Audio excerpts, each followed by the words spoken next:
Hello, welcome to Lemon Steers, where we talk anything and everything entertainment. I'm, of course, the Lemon himself, Zeke Lemon, and this is my review for Agatha All Along, Episode 3. But before we get into that, let's get the house cleaning out of the way, shall we? I'm Jalee with like. Comment below, let me know your thoughts on Agatha All Along. And, of course, hit that subscribe button as it helps me grow into my YouTube career. I would greatly appreciate it. Now, all that out of the way, let's get into the review.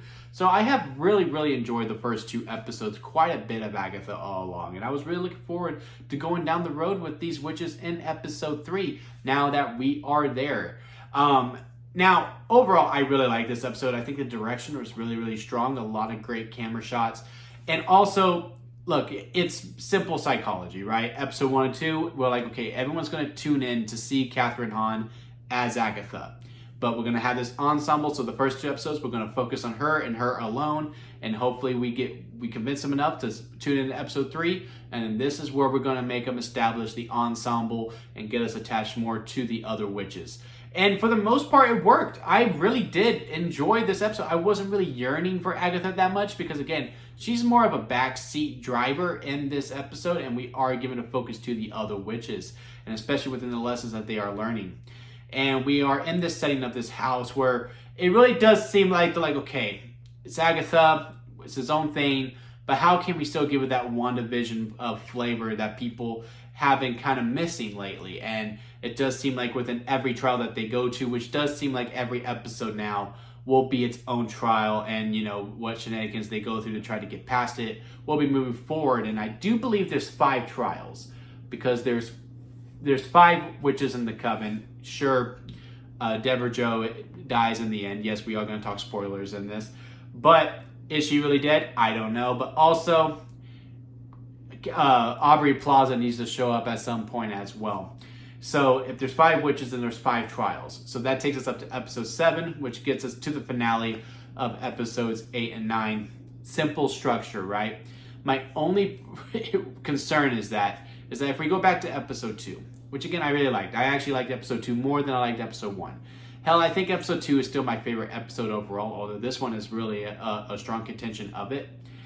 Is that, you know, when they were going through the recruiting process, and this is all in one episode, it really felt very redundant. I do worry that we get into the same cadence if we are going to do that, where every episode is a different trial. Well, I don't know where it's going to be the same thing. They go in, they're confused, they don't know what to do. Oh, they figure out what it is. Now it's a race against the clock to fix it. Oh, they do it, and now we're on to our next adventure.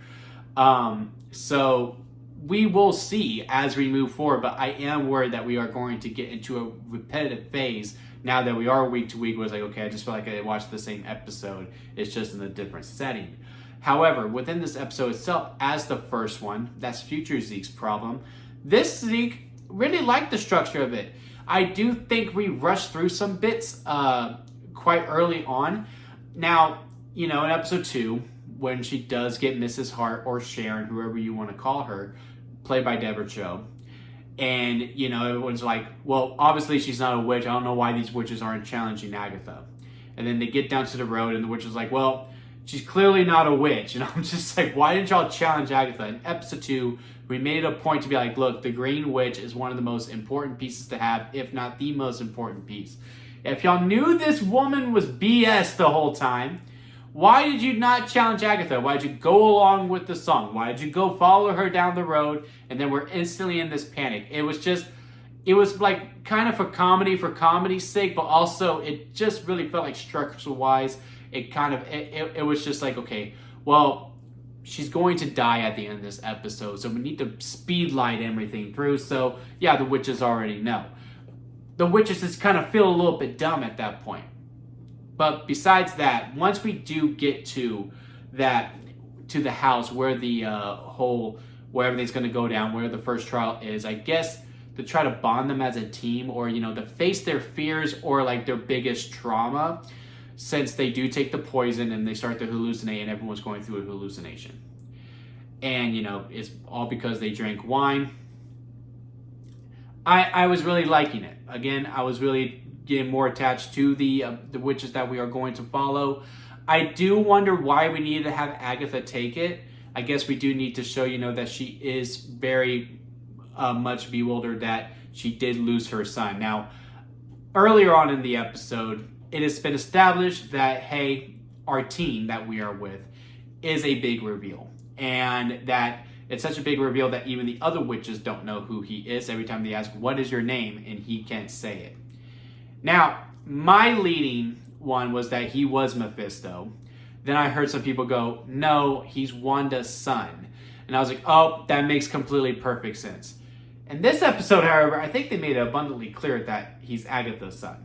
And the one that she gave up. Because they have the scene and they finally say the name. But will he appear? I do not know.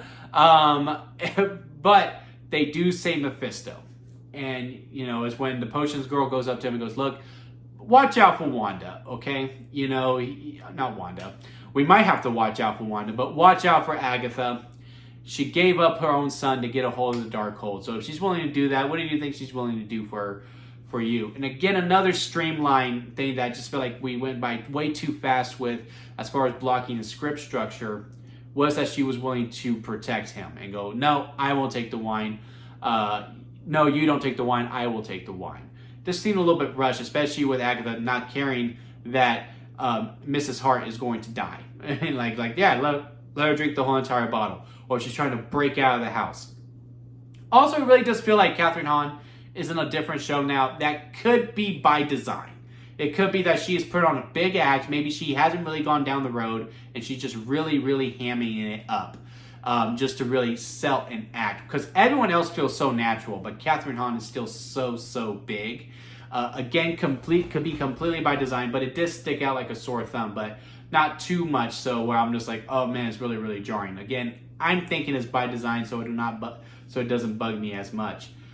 But with this kid, and that he is, most likely Agatha's son, and when he's like, because the way she goes, yeah, she gave him up for the Darkhold, and he gives this look like, really?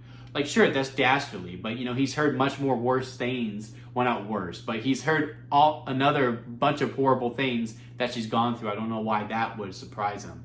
But yeah, really curious to see where he goes. I think it's pretty clear that he is Agatha's son, but I really wouldn't be surprised if he does turn out to be Wanda's son as well. Because, they make the note like, oh, my parents are asleep. So, anyway, now we get into the actual trial. They're going through the hallucinations. Potions girl got her power taken by this guy, whoever he is. And our future witch that had the scariest scene where she goes in and it has like all the trees and the vines and you see the skeleton. Our defender sees her mom. And it was all good stuff. It was all really good direction. And again, I got much more attached to them. The whole potion angle, again, seemed very rushed because I'm just like, we completely forgot about Mrs. Hart. And then Mrs. Hart passes away in the end. Love the nod to Hansel and Gretel as well when the oven came down.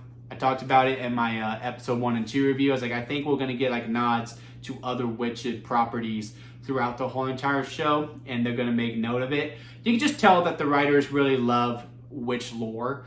And yeah, overall, again, I really like the episode. There's really not much more to talk about that.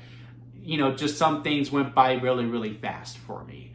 But overall, love the acting, love the direction for the most part. I honestly think the things that are being rushed is more within the script than it is within the direction and just with how the structure of the show is. Now we move on to episode 4, where we are going to face another trial. Let's hope that they think of something new to keep it fresh and that it's not the same cadence over and over again until we get to these final 2 episodes. But yeah, overall, I'm still liking it. I don't get the hate. I truly don't. Is this your typical Marvel show? Absolutely not. Is this something completely different and is kind of maybe looking for a different demographic? Sure, but I really do not want to see the same thing over and over and over again. I like that this is fresh. I like that this may be catered more to my older sister than it is to me. And it's doing enough to make me stay intrigued. Like, I am still looking forward to next week. So great stuff from Marvel overall.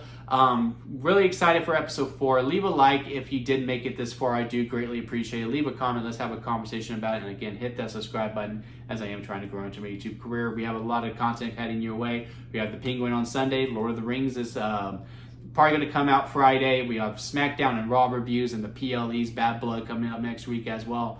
So hit that subscribe to see all that heading your way, and I will see you here next time at Lemon Studios.